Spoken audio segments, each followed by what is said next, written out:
Guess who's finally taken a goddamn break? It's me and the missus. And if you're watching this on the day, then I should be having the first holiday I have had in 20 years. And to help me out, my close personal guy I know from the internet, Professor Plink, has graciously gone and done a video for me. So if you would do me a big favor, watch the video, and if you liked what you saw, go to their channel, link below, give them a subscribe and comment "Happy Holidays, Sir Sick," and I'll catch you later. Hey folks, it's Professor Plink, your friendly neighborhood cycloptic dribble, filling in for Sir Sick in mocking and berating clowns for pushing their dipshittery on the rest of the world. And if you're wondering why Sick couldn't just close up shop for a few days, well, someone had to safeguard the barrels in his whiskey storehouse. And it's not like he was going to trust one of you humans to do the job, now was he? What? No, you didn't just see me having a taste. I was just checking the seams to make sure that they hadn't been tampered with, that's all. Look, I don't have to put up with this assault on my character. There are plenty of people out there who actually deserve an assault on their character. So let's turn our attention in their direction now, and ignore any quaffing of fine liquor that you may hear in the background as we go on. You got me? You know, existence defies reason. Say hi to Matt Walsh. And if you're unfamiliar with Matt, let's see, how do I describe him? Well, you know that green glowing ooze that turned 4 baby reptiles into the Teenage Mutant Ninja Turtles? Well, if you took that ooze and you poured it onto a prolapsed anus, Matt Walsh would be what it would mutate into. There, I think that's a fair assessment. So what were you saying, Matt? And they're talking about the beginning of the universe, which, it's true, makes no sense on the atheist worldview. The idea of something coming from nothing is incomprehensible. Well, then it's a good thing atheists don't say that, isn't it? And if I've said it once, I've said it 1,000 times. Atheism is not a worldview.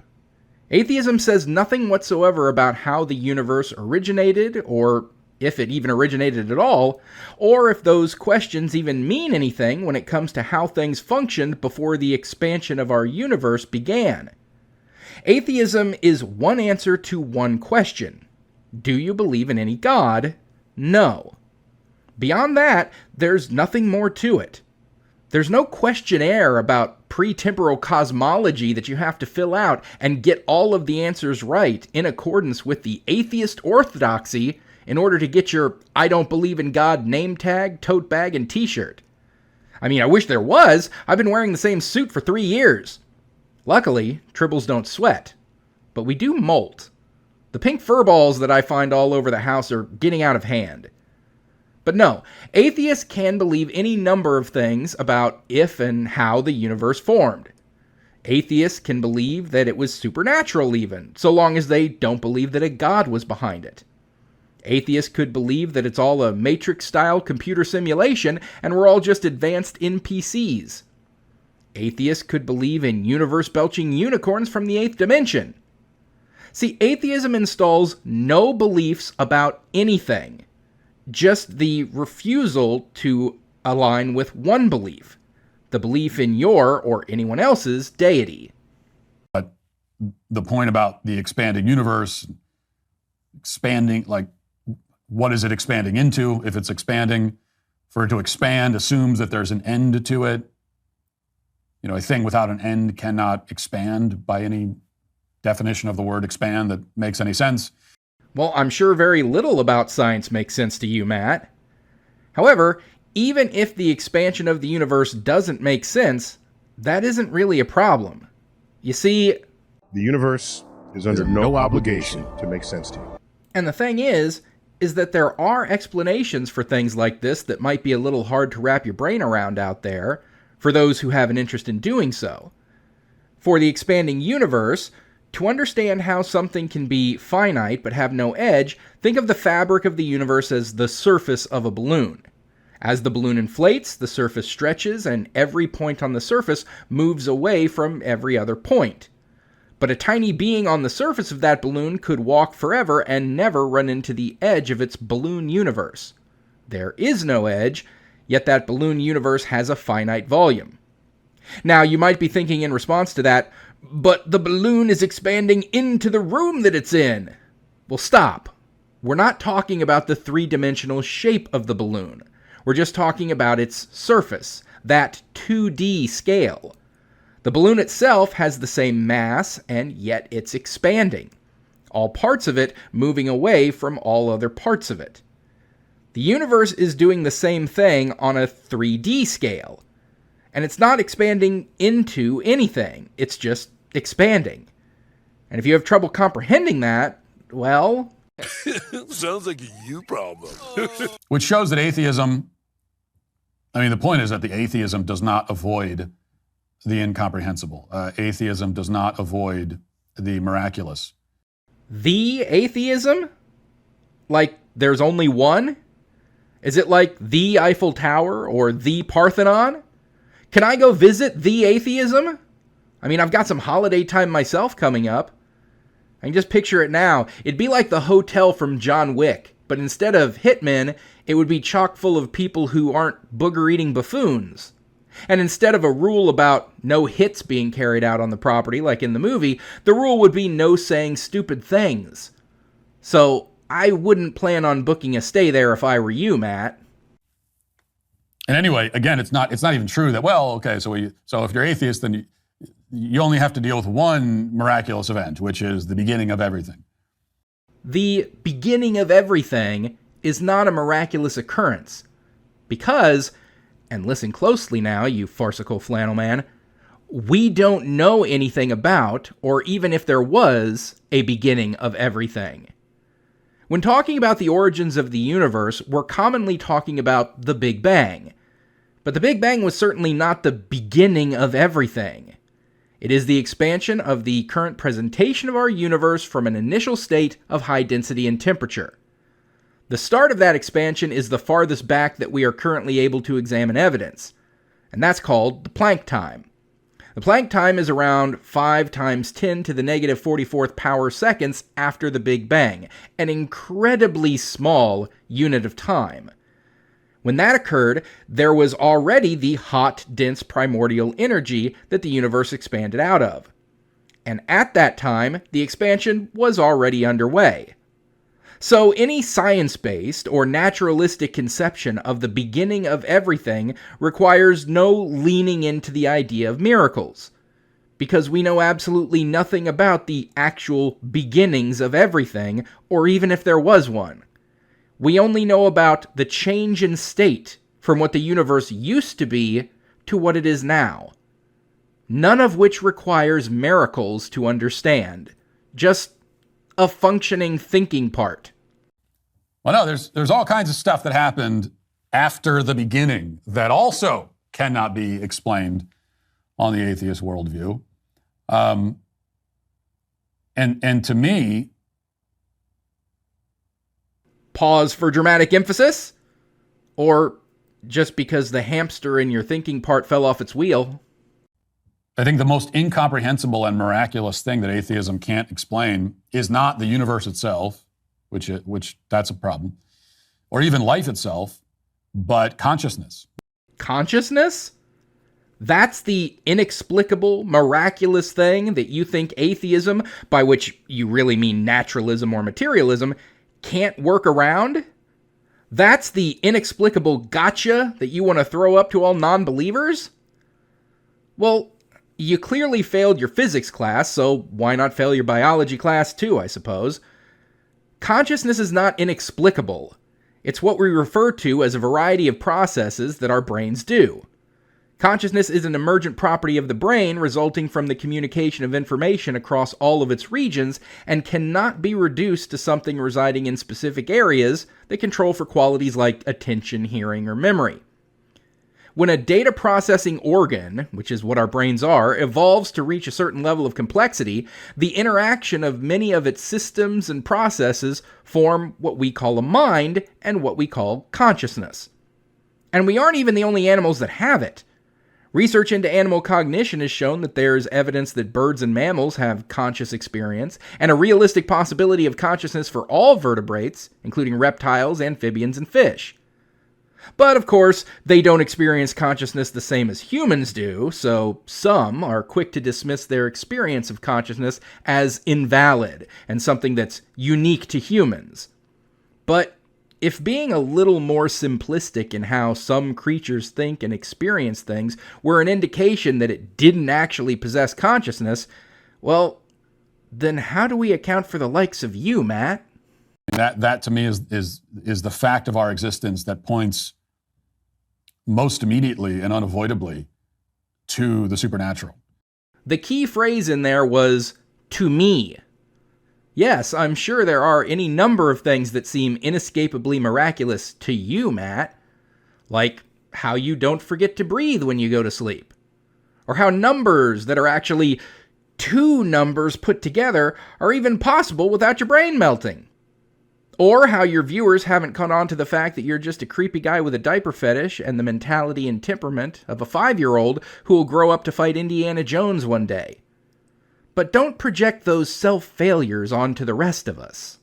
I mean, the existence of the universe points to the supernatural, I believe. The existence of life points, but even more than that, the existence of consciousness. Because even if you can explain how inanimate material, how matter came into existence on its own somehow. Matter didn't come into existence on its own. We know how matter came to exist. In the first moments after the Big Bang, the universe was extremely hot and dense. As the universe cooled, conditions became just right to give rise to the building blocks of matter, the quarks and electrons of which we are all made. A few millionths of a second later, quarks aggregated to produce protons and neutrons. Within minutes, these protons and neutrons combined into nuclei. As the universe continued to expand and cool, things began to happen more slowly. It took 38,000 years for electrons to be trapped in orbits around nuclei, forming the first atoms. These were mainly helium and hydrogen, which are still by far the most abundant elements in the universe. Present observations suggest that the first stars formed from clouds of gas around 150 to 200 million years after the Big Bang.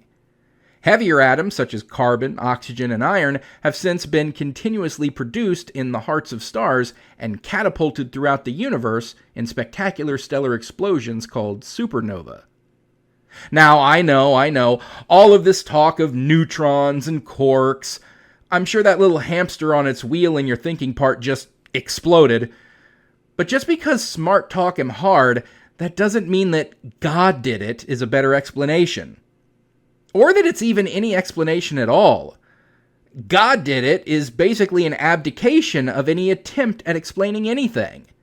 Because the very idea behind God did it is what you alluded to earlier, Matt, that things are too hard to understand and beyond our comprehension, as you said.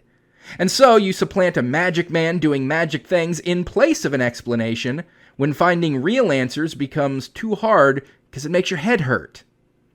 Well, sorry, Puddin' Pop, but we tribbles don't need fanciful nonsense when there are real answers to be had. And frankly, I don't think a lot of humans need that either.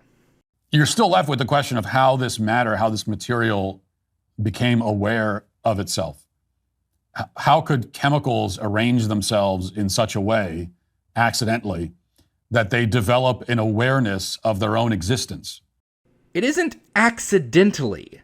It's purposefully and incrementally. Even the simplest single-celled organisms, like bacteria, exhibit a rudimentary form of responsiveness. They can sense their environment, like light, chemicals around them, or temperature, and react to it in ways that benefit their survival. Now, this is one fundamental building block of what would become self-awareness: detection and response. A bacterium moving towards a food source or away from a toxin is making a very basic decision based on internal programming and external cues. This is another building block: internal signaling and processing. When single cells begin to aggregate and specialize, forming multicellular organisms, a new level of complexity emerges. Cells needed to communicate and coordinate their actions for the good of the whole system. This led to the development of signaling pathways between cells. When eventually our neural system started adding sensory organs to the mix, allowing for physical sense data to be processed, like sight and hearing, more complexity was thrown in. And most important to this conversation, the sense of touch. With this perception came a sense of our bodies, our positions, our form, and out of that grew basic self-awareness. And as we evolved greater levels of cognitive complexity, most specifically in the neocortex, an area of the brain that is responsible for higher level cognitive functions, it allowed for more complex kinds of self-awareness. Not just being able to be aware of our body's positions or a sense of how our body is functioning, but an awareness of our brain's capacity for thought. We gain the ability to think about how we think. It's really just the natural progression up the evolutionary ladder, and it's not random. It's not accidental. It's the inescapable route that human evolution took as a result of the very deterministic process of natural selection. Even if we concede that beings, that organisms can form accidentally, which I don't concede, but if we did, it's an infinitely larger leap to say that the self can form accidentally. Accidentally is the pathetic recourse of the fool with a lack of understanding of causality and a matching hubris that will not allow them to admit their inadequacies. While the generation of new genetic variations through mutation is random, the selection of which variations persist and proliferate is not. It's highly non-random and a direct result of environmental pressures. Natural selection acts as a filter, favoring individuals with traits that confer a survival and reproductive advantage in a given environment. And having better working thinking organs proved to be a significant survival advantage for humans. And as it got better at thinking, what we call consciousness, self-awareness, or a sense of self arose as a result. And it's had significant survival advantages that has furthered human success, allowing for things like improved decision-making and planning, enhanced social cognition and cooperation, and self-regulation and emotional control. So, natural selection pushed that consciousness up the evolutionary ladder. And we don't even understand what consciousness is in physical terms, much less where it comes from. Yes, I know you don't, you chauvinistic chunder smuggler, but that doesn't mean that the rest of the world doesn't. What boggles my fuzzball is threefold. One, why people like Matt continue to think that naturalistic physics, cosmology, and evolutionary biology are synonymous with atheism when they aren't. Two, how an inability to understand the rational answers that we do have from things like neurology means that those answers must not only be false, but that they don't even count, and so they can just haul off and say that where consciousness comes from is an inescapable mystery for which we have no clue, when the explanation is staring you right in the face from every biology textbook or scientist who knows the first thing about how the brain works. And then three, why even if you could disprove things like evolution, neurology, and early universe cosmology, which you can't, that it gives any credence whatsoever to your mythology about a 2,000-year-old Middle Eastern Lich King or the genocidal ethereal codswallop from whose immaterial loins he sprang. If you understand nothing else, Matt, understand this. Your inability to understand science, and we can extend that to naturalism, materialism, and of course, atheism itself, is not a valid argument against it. Now, stop trying to play with the big kids and go back to asking the most obviously answerable in the affirmative questions the world has ever seen. And I'll get back to guarding Sir Six whiskey.